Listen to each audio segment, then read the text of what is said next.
Hi everyone, it's Robyn Gopin.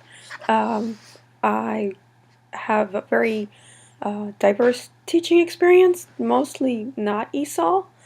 When I first started thinking about becoming a teacher, some of my friends recommended that I should teach an after-school program, and that if I still like teaching after that, then I definitely would make it as a teacher. So I started teaching an after-school Hebrew school program for first graders. I taught for 2 years because I really did like it. And then I decided to homeschool my own children. I have 3 children, and I homeschooled them for 8 years and covered pretty much every grade from kindergarten through high school.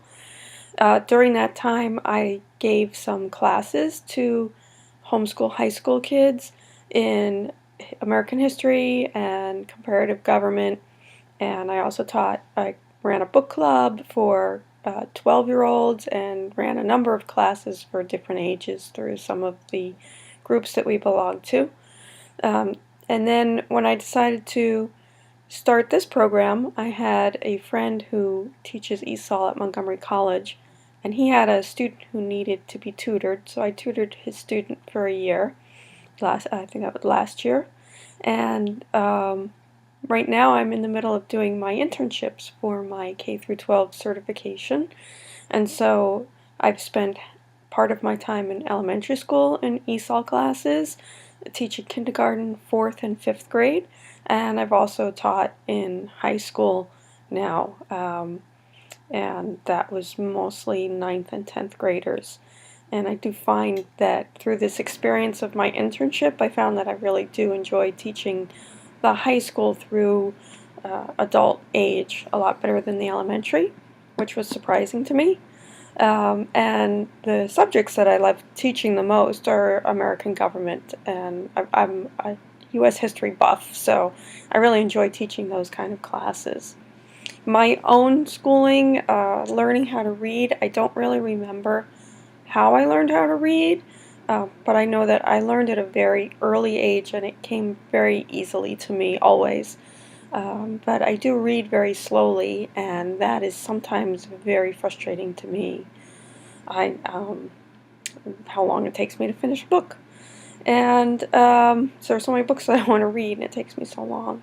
Writing was more of a process.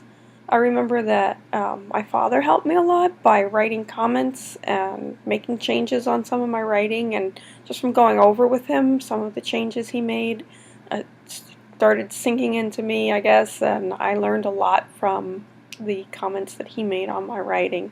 And then I went to law school, and they made us take a writing class, which was surprising to some of us who had been writing for a long time. But there we learned how to write very succinctly, just sticking to the facts, and it really did improve my writing in a way that I was very surprised. So one thing that I learned about writing is that I try to pass on to my students, and I passed on to my children, I hope, is just I don't like looking at a blank page. It makes me very anxious. So sometimes just put your ideas down, get them out there. You can always edit, and so I often will just put everything down once I start writing, and then I go back and edit. And I'm often surprised that my writing is a lot more coherent than I thought it was when I was first writing it, but you can always make edits. So that's something I try to pass on to my students, especially when they get anxious about writing.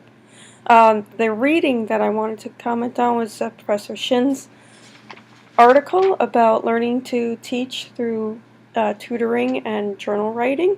I thought it was a really great idea, something that I'd like to incorporate in my own teaching. That reflection is very, very important to teachers, not just when you're learning to teach, but even as a teacher. And that's something we should all keep in mind, I think, of reflecting and actually sitting down and writing a journal every day, I think is a great idea, a way to reflect on how your day went, how your assignments went, how your students responded. I do wonder, I don't know if anyone's had experience doing that, but hers was focused on tutoring. I think sitting down after one student and journaling is a lot easier than after an entire class. I don't know if anyone's ever experienced trying to do this when you're teaching a whole class, but that would be something very interesting for me to try and to see if anyone has done that. Great. I'm looking forward to learning from everybody. Thanks. Bye.